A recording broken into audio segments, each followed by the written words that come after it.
So it's day 5 of our Osaka trip. And kahapon, hindi na kami nakapag-video ng mga dulo-dulo kasi super pagod na kami. Nakapagod yung mga lakaran eh. Tapos this morning naman, puro naman mga bad news sa business ang mga na-receive ko, kaya medyo agit ako ngayon. Pero nire-restart ko na yung utak ko para maging vacation mode na ulit. Anyway, ngayon naman ay papunta kami ng Kyoto. Saan tayo sa Kyoto? Sa shrine. Yung laging pinipicturean na yung mga shrine na ganun-ganun. So ayan, walking muna kami.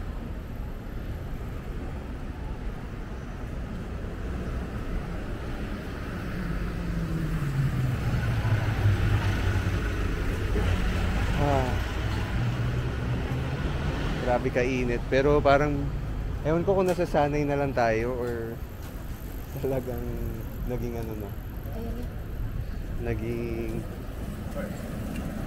mas malamig na than the past few days. So ngayon tayo bababa ng station. So train mode lang ulit. Then mamaya nasa Kyoto na kami.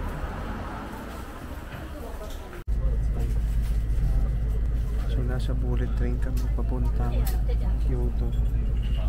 Na kaya mo rin naman ng hindi bullet train makapunta. Medyo mas mahal to. Hindi medyo, mas mahal talaga siya. Pero for the experience na makapag-bullet train kami sa trip natin, sinubukan na namin. Muntik lang, pero hindi kami naligaw. Kaya nga dapat matutong magbasa at matutong mag-Google Maps. Yun lang.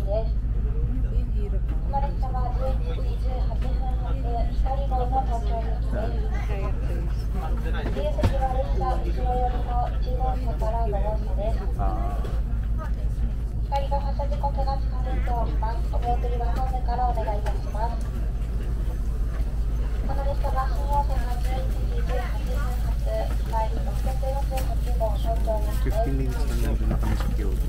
13 lang. Actually, kung hindi ka nagmamadali, gusto mo makamura, it would only delay you like 20 minutes naman.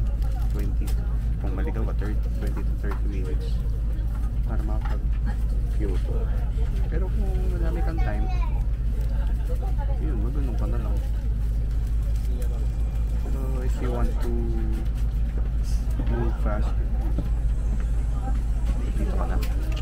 So kain muna kami ng breakfast namin, pang malungkot. Late na lang nagising. So dito na kami kakain.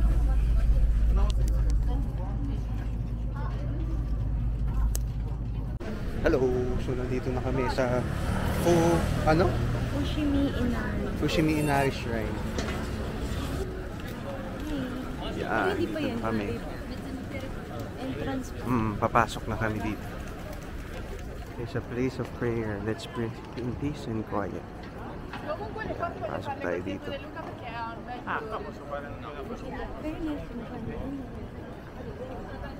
Kasanay na tayo. Mahangin na kasi. Hindi na.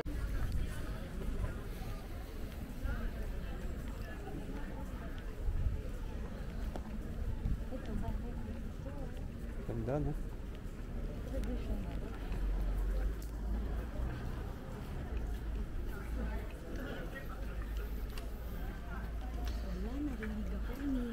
Kaya nga.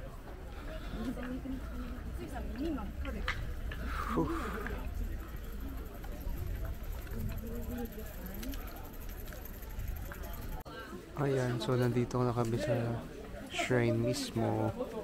Siyempre magkakaroon kami ng mandatory picture dyan mamaya. Kasi ang daming tao. Dun sa dulong area. Doon na kami sa dulong area later. Ganda.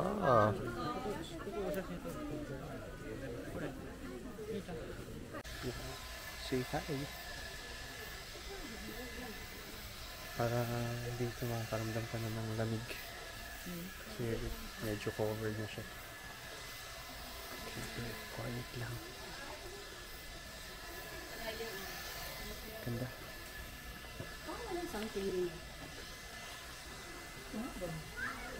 So, 1,000 ganito.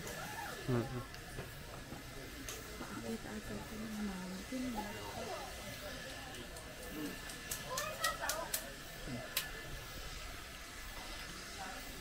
Parang mas maliliit naman. So yung mga nagpipicturean dun pa sa taas. Parang darker siya sa picture. Hindi ko alam kung sa picture siya or hindi pa tayo nakapunta dun. Baka ina-edit na. Pwede, please keep right now. Kasi paikot. Okay. Pero wala pa kami sa taas.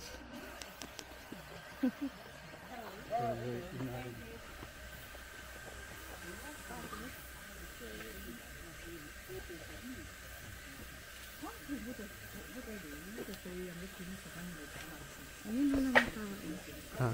Dito maganda magpicture. Kasi mahirap na umakyat eh.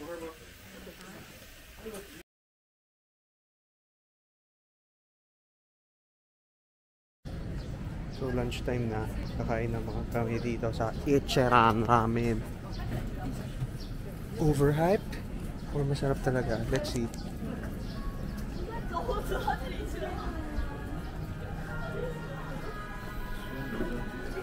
Alin?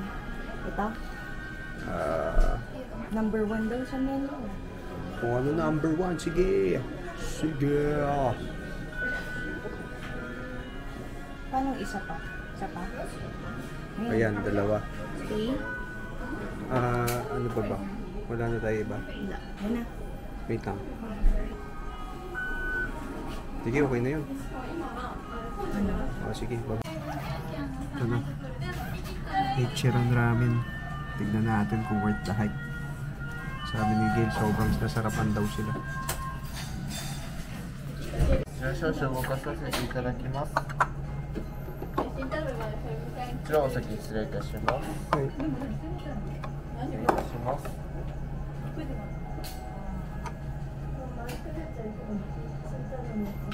お待たせいたしました。ありがとうございます。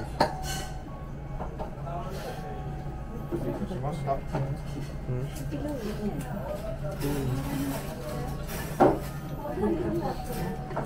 それでは失礼いたします。 Tignan natin. Pagkatanga natin. Kala namin kanina hindi bowl. Tikman namin yung soup, masarap. Pero titignan ko pa kung worth it ba siya na ganun kasarap ba talaga siya. Alam ako dito, ang hirap mag-ano bit. Hirap mag-balat.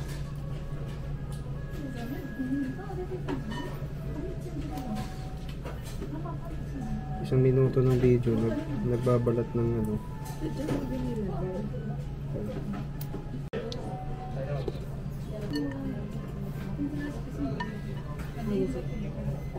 Good. Okay naman.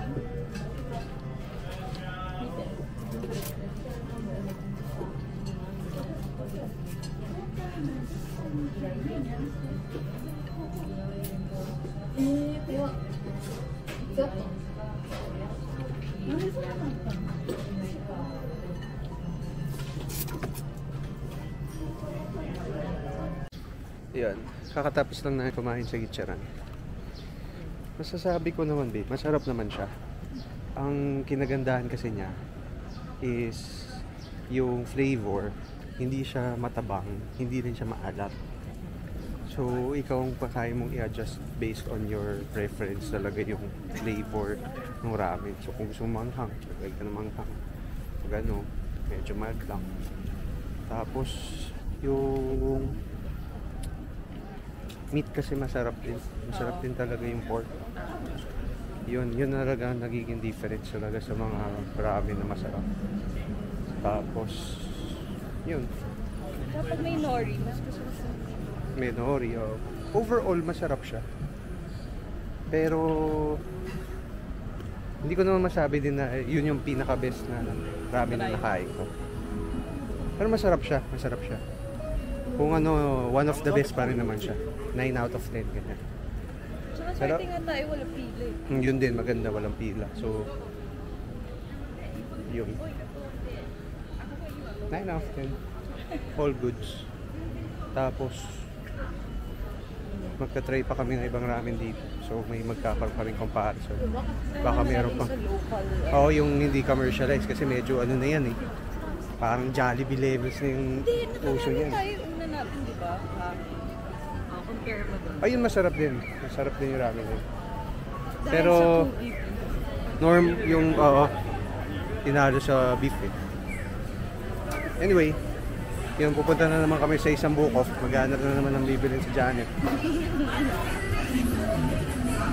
Walking the streets of Kyoto. Ganda! Ganda dito. Si Gil mas prefer dito kaysa sa Osaka daw. I understand the appeal. Pero parehas naman sila okay sa akin. Feeling ko Tokyo talaga. So nandito na kami sa famous na basta yun. Ano ba? Pangalan nito? Ay, parang mali. Basta ito guys.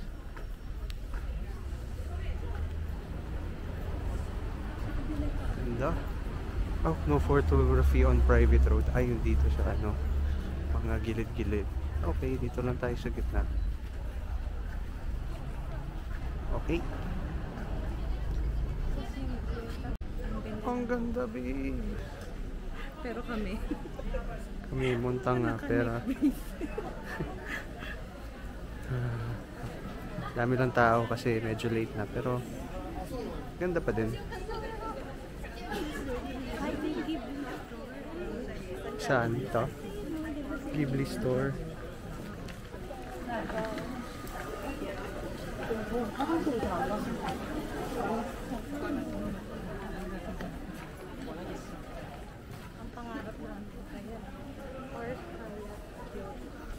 Ang pangarap namin, Park Hyatt Hotel. 100,000 isang gabi, guys. Pag nabalik kami dyan, at dyan na kami nagstay, ibig sabihin, we made it.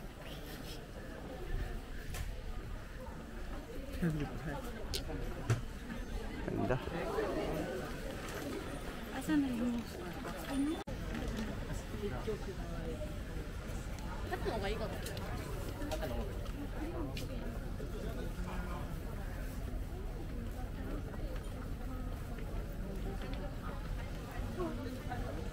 Ganda.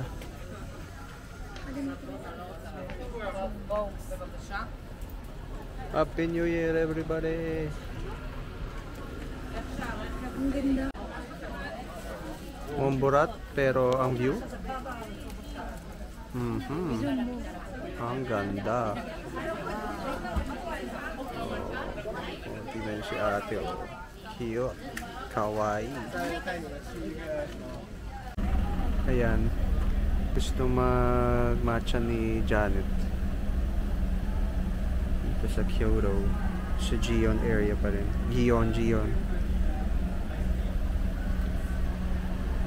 Yeah. Let's go. So, nasa Nishiki Market naman kami ni Janet ngayon. Parang medyo vibe siya ng Dotonbori. Shinsaibashi ba?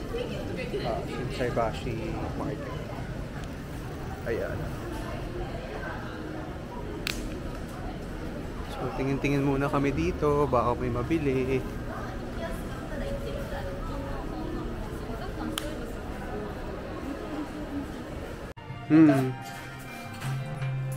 Bigyan mo ako maganda, babe, ha? Pag yan duplicate, tatapon ko yan. Nakakuha na kasi kami buwahan kape. Tignan natin kung sino makuha niya. Ay, si Chopper! Pwede na rin. Hindi ko man lang nakuha. May nakikita ko dun Kaido eh. Eh, dapat pag inaano mo yung color na yun. It is what it is. So, kakatapos lang namin kumain ng takoyaki ni Janet. Hindi ko na na-record. Una, nakalimutan ko. Pangalawa, nakakatamad. Pangatlo, pagod na. Paggabi talaga nakakatamad na mag-vlog. I don't know how they do it, pero anyway, yun. Kumain kami sa isang takoyaki place dito. Nilalagay ko na lang somewhere dito sa... Wow! Tapos, ngayon, nandito kami sa... Tempura Makino. So, isa daw to sa pinakamasarap na tempura dito sa Japan. Osaka na pala. Kakauwi lang namin from Kyoto eh. Nag-train lang kami, tapos mura lang. Siguro sa peso, mga less than 300 pesos. Isipin nyo yung biyaheng Batangas pabalik ng Quezon City or Metro Manila. It's 300 pesos na, parang ganung vibes. Kasi isang lipat lang, pang 1 hour, doon na kami. Nakaupo kami, so chill lang. Sana all. Anyway, kaya naghihintay kami ngayon. Medyo mahaba ang pila. Pero feeling ko medyo last na kami. So may mga pumapasok. Siguro ala nila upo-upo lang. Ayan. Away na sila. Charot. Anyway, mamaya na lang pag kumakain na kami.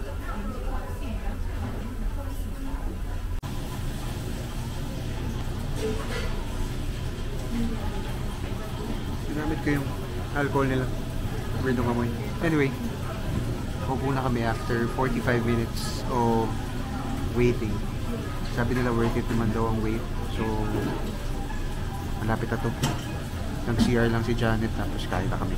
Let's go. Ayan na. Ready to eat na kami ni Janet. May mga susunod pang mga dadating na tempura pero medyo gutom na kami so kakainin na namin to. Let's go.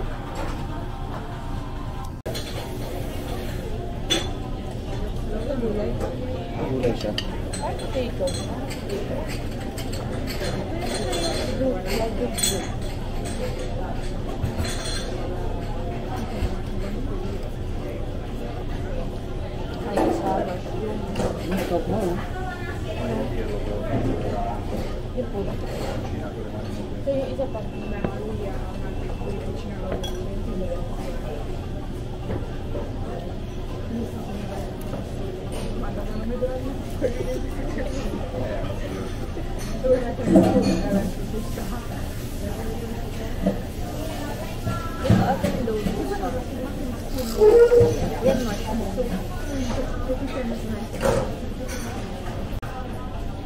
Parang linis. Ang tagal niya na nagluluto pero parang ang linis pa rin nung yung pag-fry parang ang linis pa rin. Pero parang ang dami niya nang tinanggal ko.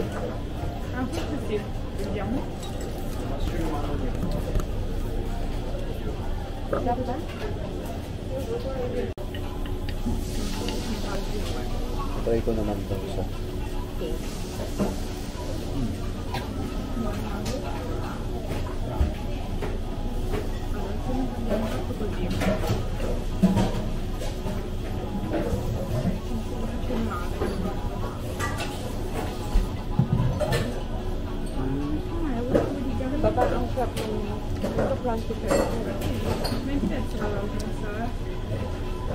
Tanggal umay siya na tempura. Papasarap yung ito. Yung sauce o